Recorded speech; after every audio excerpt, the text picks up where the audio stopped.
মানে শুভ দিন আর কি, অক্ষয় তৃতীয়ার দিনে সবাই রথযাত্রা, দোকান যাত্রা বা গণেশ পূজা করা হয়।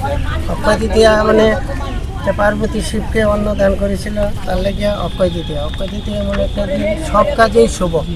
হ্যাঁ, তাই অনেকে পয়লা বৈশাখে করে, করার পরে যখন অনেকে মানে পয়লা বৈশাখের দিন করে না, অক্ষয় তৃতীয়ার দিন মানে আলকাত্রা খাতা যাত্রা করে, যারা ব্যবসা বাণিজ্য করে মঙ্গলের লেগিয়া বা পরিবারের মঙ্গলের লেগিয়া, এভাবে আলকাতা খাতা যাত্রা করা হয়।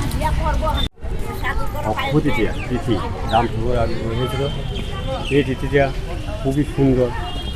এই দিনটা খুবই অক্ষয় থাকে।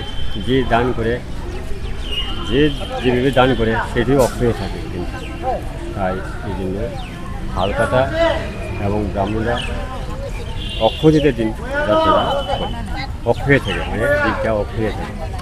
ব্যবসা ভালো হয়, ব্যবসা ভালো হয় এবং মানুষ গরিব করে দান করলে খুবই মানে পরকালের লেগিয়া খুবই উপকারী।